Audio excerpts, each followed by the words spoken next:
Well, the White House has said that it's willing to bypass Congress and use executive orders. In fact, they talked about 19 of them yesterday to enact new gun control laws. But can President Obama really do that while keeping in line with the Second Amendment? Our very own Fox News senior judicial analyst Judge Andrew Napolitano challenged that idea, standing with the Constitution, a stance that found him squaring off with the New York Times. Surprise. Oh, they're coming after you. Now, I was surprised that I got up Saturday morning. I knew something had happened because the number of emails vastly exceeded what they normally are at 7 o'clock on a Saturday morning saying, look at the New York Times, look at the New York Times, they're going after you. Let's see what they said. This is what you said that got them going. Here's the dirty little secret about the Second Amendment.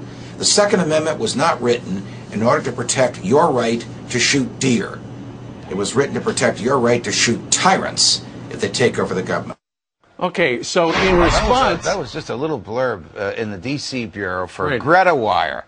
You know, our colleague Greta Van Susteren has her producer walk around the bureau saying, hey, Eric, you want to say anything for Greta tonight? They found me, and that's what I said. But it was the subject of a piece that I had written for FoxNews.com and the Washington Times that day, last Thursday. Okay, so explain that then. Second Amendment was not written to protect the rights of hunters because the people who wrote it already assumed that everybody had the right to hunt because that's the way a lot of them gathered food for their families and for their businesses. But they had just finished fighting a revolution against a tyrant, King George III, and the mightiest army and navy known to the world at the time, that of Great Britain. And the only way they were able to do that was because they had the arms and armaments with which to fight the tyrant. So to make sure that the new government here would not do the same thing to the Americans here that the British had done to the colonists, they made certain that the government would not interfere with our right to protect ourselves. It's another one of those checks and balances. Before somebody in the White House got crazy ideas about taking people's rights, that person had to think twice. These people are not going to go quietly, and they have the means with which to resist. That's the whole purpose behind the Second Amendment. When you hear a politician saying it's for hunting, that's code for, I don't believe in the Second Amendment. Okay. So the New York Times heard that little clip. It's amazing what they watch, right? Yes. And here was the quote that one of their columnists had about you. These extremists, I guess they're talking about you, Judge, make sensible, reasonable gun control hard to discuss, let alone achieve in this country, because they skew the conversations away from common sense solutions on which both rational gun owners and non-gun owners can agree. How do you respond? Well, look, either we have a Second Amendment or we don't. The whole purpose of the Constitution was to preserve individual rights, whether it's speech, travel, privacy, or self-defense, from the overwhelming passion of the public. Right now, the public is passionate about this because we are still grieving over the horrific massacre, something none of us ever thought we'd see in our lives, that took place in Newtown.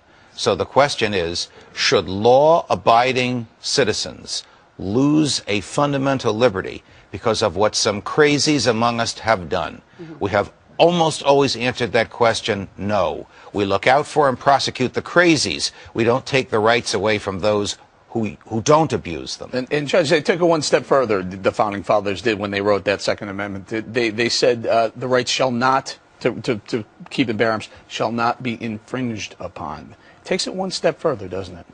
Well, yeah. Eric, and I appreciate you mentioning that. It's really one of the clearest parts of the entire Constitution. The right of the people to keep and bear arms shall not be infringed, meaning the government shall not, may not interfere with this. The Supreme Court has said, in your own home, in your backyard, on your property, you have an absolute right to have a weapon. But real quickly, because we started the segment saying that the president talked about possibly 19 executive orders, people have disagreed with me on this show that he has the ability to do that, but now they're saying 19 executive orders. What can he do? Well, we need to see them. We need to see exactly what he's going to do. They would probably be limited in scope. Well, technically, theoretically, if it's done according to law, an executive order regulates the federal government's administration of the law. So it can't target any individual. It can target the way the feds administer the law. So he could say to the DEA, I want you to start harassing gun dealers, make it more difficult for them to import or to transport guns. One of the worst things he might do that's being discussed is he could say to the EPA, the Environmental Protection Administration, there's lead in bullets. let's start charging people more for the bullets because lead impairs the atmosphere. They actually tried that in Chicago, and it was defeated. So once we see that list, we'll know whether or not the president and this administration are faithful to their oaths, their solemn oaths to uphold the Constitution, which includes the Second Amendment. All right. Judge Andrew Napolitano, who is now in a tiff with the Times. Judge, thank you very much for Pleasure, dropping guys. by.